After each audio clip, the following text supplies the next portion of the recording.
The house was too quiet. I stood in the doorway with grocery bags in my hands, osso buco risotto wine. Her parents were supposed to be dying. Instead, nothing. No ambulances. No panic. Just silence and the smell of expensive cologne. I heard laughter from upstairs. Her laugh. And a man's voice beneath it. I climbed the stairs without thinking. The bedroom door was half open. I saw them on the bed, my wife Rebecca tangled with a man I recognized. Robert. Her father's business partner. The one who'd toasted us at our wedding. She saw me first. Her face went white. "Aaron," she started. I dropped the groceries and walked back down the stairs. At 41 I thought I understood people. I thought trust meant something. I thought my wife loved me. Each step down felt like shedding skin. By the time I reached the car, I wasn't the same person who'd walked in with flowers and hope. I was someone colder. Someone who understood that mercy was a luxury I could no longer afford. She'd lied about the emergency. She'd lied about her parents. She'd lied about everything. But what came next, that would be the truth she couldn't escape. I drove home through traffic, my hands steady on the wheel, my mind already mapping out the destruction. Rebecca had no idea what she just started. She was about to learn that some betrayals can't be forgiven. They can only be avenged. The security footage from the Meridian Hotel took me 2 hours to obtain. A call to an old friend who worked in building management, a careful story about a suspicious transaction on my credit card, and suddenly I had access to everything. Thursday, 3 p.m. Rebecca checking in with Robert. Her hand in his. The way she looked at him, like he'd invented oxygen just for her to breathe. I watched it 3 times. Each viewing stripped another layer of hope from me. This wasn't impulsive. This wasn't a mistake. They had a rhythm. They knew each other's bodies. The kiss in the elevator was muscle memory. 6 months. That's what she'd whispered into the phone before I revealed myself. 6 months of afternoons when she told me she was at client dinners. 6 months of coming home smelling like hotel soap. 6 months of lying beside me while her heart belonged to someone else. I opened my laptop and created an email account. Anonymous. Untraceable. Then I began researching Robert's life with the precision of a man who'd stopped caring about consequences. He had a wife. 2 kids. A mortgage on a place in Connecticut that probably cost more than my annual salary. His business depended on reputation. Discretion. The kind of trust my wife had just demolished. My fingers hovered over the keyboard. 1 email. 1 attachment. 1 photo from that hotel footage. His wife would open it in the morning and his entire world would crack. But that felt too simple. Too quick. Rebecca was still upstairs, hiding in our bedroom. I could hear her pacing. She'd called Robert 17 times. He wasn't answering. He was probably at home, kissing his wife goodnight, telling her about his day, while she waited for a man who would never choose her. I smiled at the irony. Then I closed the laptop and waited for the real work to begin. Rebecca didn't sleep that night. I could hear her moving through the house at 2 a.m., opening drawers, closing them. She was packing. Quietly. Like she thought I wouldn't notice the sound of her life being divided into what she was taking and what she was leaving behind. I lay in bed and listened to the geography of our marriage being dismantled. By morning she was gone. A note on the kitchen counter. "I'm sorry. I can't do this anymore. I need time to figure things out." As if infidelity was a math problem. As if betrayal was something you solved with space and reflection. I picked up the note and burned it in the sink. Then I made my first call. Robert's wife, Caroline, worked in marketing. Her LinkedIn showed she was meticulous, the kind of woman who color-coded her calendar and kept her professional life pristine. I found her personal email through her company directory. The message was simple. "I think you should know the truth about your husband. Check the Meridian Hotel security footage from Thursday, 3 p.m. His credit card. Room 412. You deserve to know who he really is." Then I attached the screenshots I'd captured. I sent it at 8:47 a.m. By noon, Robert's phone was exploding. I knew because Rebecca kept checking hers, waiting for his call that never came. His family was imploding. His wife had probably already consulted a divorce attorney. His kids were asking questions he couldn't answer. But Rebecca still didn't know I'd done it. She was too busy waiting for Robert to save her. That afternoon, I made my second call, this time to Robert's business partner. A casual conversation about concerns I'd heard regarding Robert's judgment and reliability. Nothing provable. Just seeds planted in fertile ground. By Friday, the rumors were already spreading through their industry like poison. Rebecca finally called me. Her voice was shattered. "Where is he?" she asked. "Why isn't he answering?" Maybe, I said carefully, he's busy dealing with his marriage falling apart. The silence that followed was so complete, I could hear her breathing stop. What did you do? She whispered. What you should have thought about before you decided to destroy everything. And then I hung up. She came back on Saturday morning. Not to apologize. Not to beg. She came back because she had nowhere else to go. Robert's wife had frozen his accounts. His business partner had quietly distanced himself from their joint ventures. The man she'd risked everything for was now fighting for his own survival, and suddenly I didn't matter anymore. I was just the only shelter available. I watched her from the kitchen as she sat on the couch, phone in hand, refreshing news feeds and social media. Nothing public yet. But the damage was already spreading through the channels where it mattered. Whispered conversations at industry dinners, carefully worded emails between colleagues, the slow erosion of reputation that happens when people stop returning your calls. I need to talk to you, she said finally. Okay. Things are complicated. His family situation is. His fault, I finished. Not mine. She flinched. You did something. I know you did. I poured myself coffee and sat across from her. For the first time since I discovered them, I really looked at my wife. She was pale. Her fingernails were bitten to the quick. There were dark circles under her eyes that no amount of sleep would erase. Rebecca, do you know what infidelity is? Don't. It's not just the physical act, I continued. It's the lie. It's the decision, every single day, to choose deception over honesty. It's looking someone in the eye and promising them forever while you're already planning your escape. She started to cry. I didn't plan anything, she said. It just happened. No, it didn't just happen. You chose it. You woke up every morning and chose to betray me. You chose to humiliate me. You chose to destroy this marriage brick by brick, and the only reason you're sitting here now is because your alternative fell apart faster than you expected. Her phone buzzed. She looked at it and her face went even whiter. Robert's wife hired a forensic accountant, she whispered. She's found money. Transfers. He's been funneling cash for months. She thinks, her voice broke, she thinks he was planning to leave her. I stood up and walked to the window. The sad part, I said quietly, is that he probably was. Until yesterday. Until his entire world collapsed and suddenly staying became easier than leaving. Behind me, I could hear her sobbing, the broken sound of someone finally understanding the weight of their choices. But I felt nothing. The man I'd been before would have comforted her. Would have held her through this. That man was dead. And what remained didn't know how to forgive.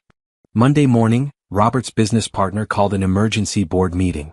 I knew about it because the news spread through the industry like wildfire, a senior executive stepping down amid personal circumstances. Translation. He was being pushed out before the scandal could fully break. Rebecca didn't leave her bed that day. I'd moved into the guest room. We existed in the same house now like ghosts, occupying the same space but completely separate.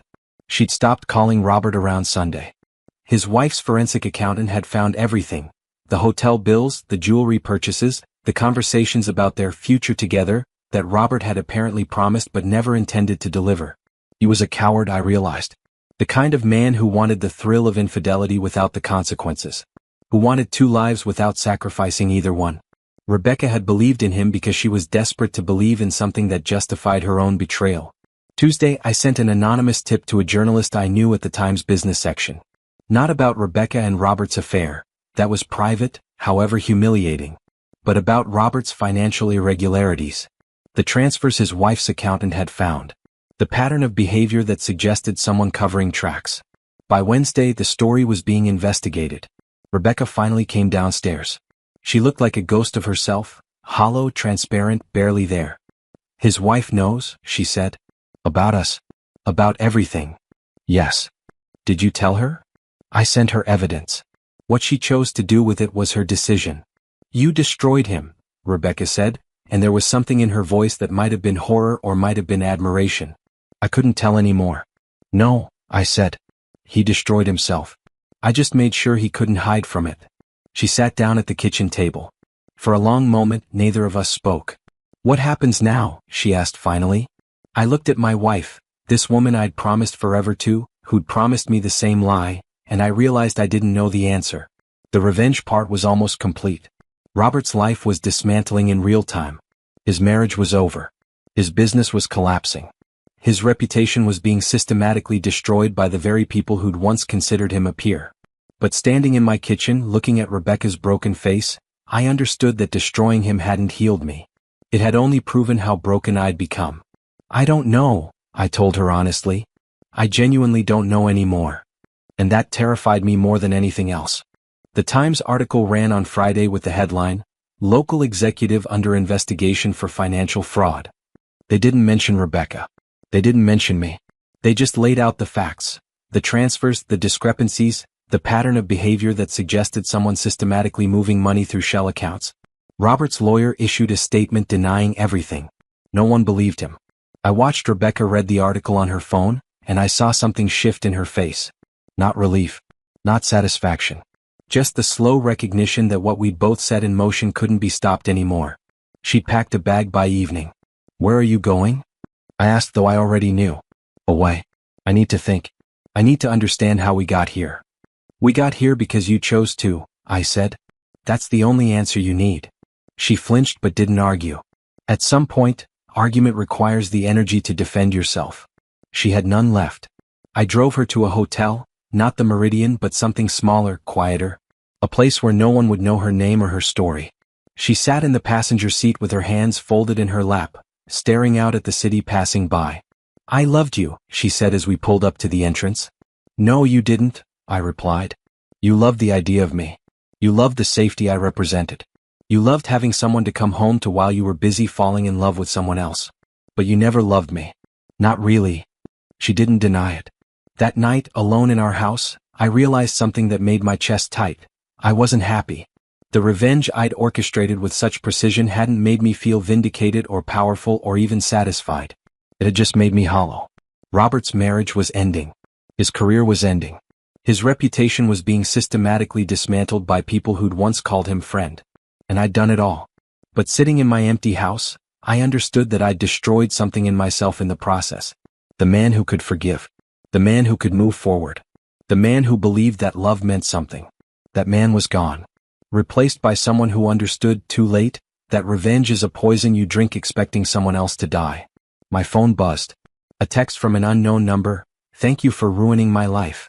R." I deleted it without responding. Because there was nothing left to say. 3 months later, the divorce papers arrived on a Tuesday. Rebecca wanted nothing from me except the freedom to leave. No alimony.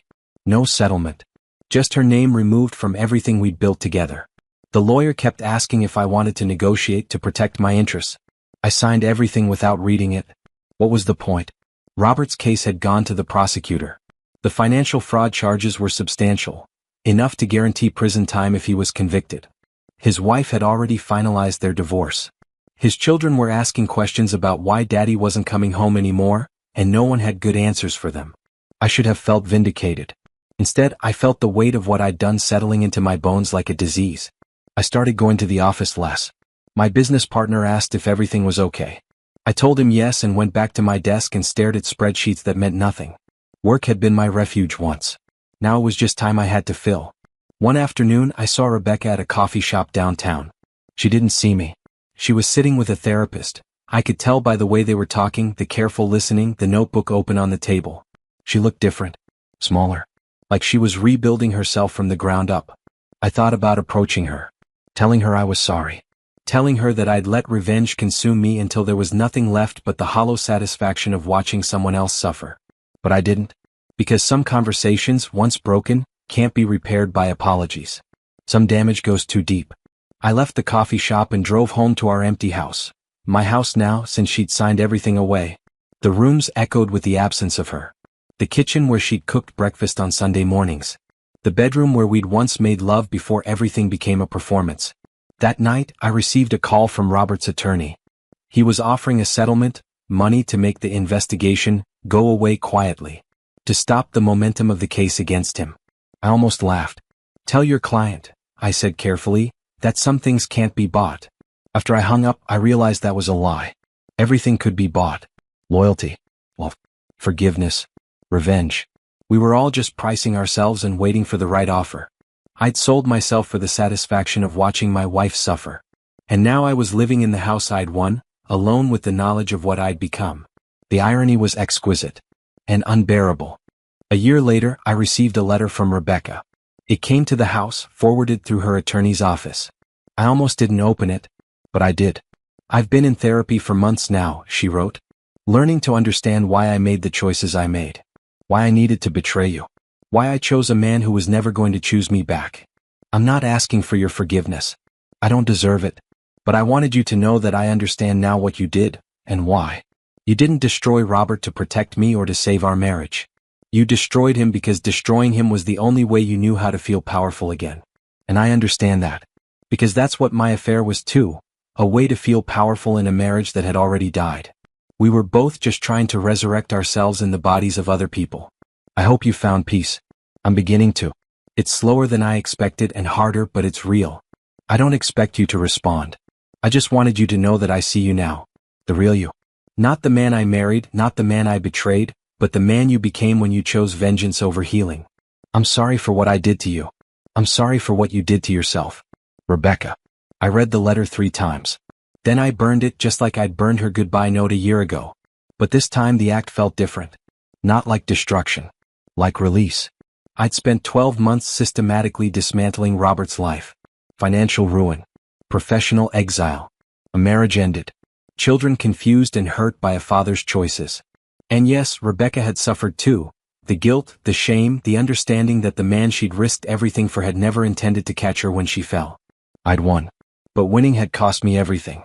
The man I'd been before, the one who believed in loyalty and forgiveness and the redemptive power of love, was dead.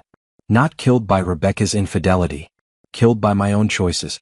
By the decision to respond to betrayal with systematic destruction instead of honest conversation or clean separation. I walked to the window of our empty house and looked out at the city. Somewhere out there, Robert was preparing for trial. His lawyers were fighting charges that would likely send him to prison. His children were asking questions he couldn't answer. His ex-wife was rebuilding her life with the bitter knowledge that she'd married a man who was never really hers. And I was here. In this house that felt like a mausoleum. In this life that I'd won by losing everything that made it worth living. Rebecca had found peace in therapy. In honest reckoning with her own darkness. In accepting that some people we betray are worth the work of genuine apology, even if it's never accepted. I hadn't done that work. I'd chosen the easier path. The path of revenge, of watching someone else bleed until I could convince myself that my own wounds were healed. They weren't. They'd only gotten deeper. I picked up my phone and called a therapist I'd been avoiding for months. Then I packed a bag and left the house. Not to run, but to finally sit with the man I'd become and ask if there was any way to become someone different. The answer I suspected was no. But at least I was finally asking the question.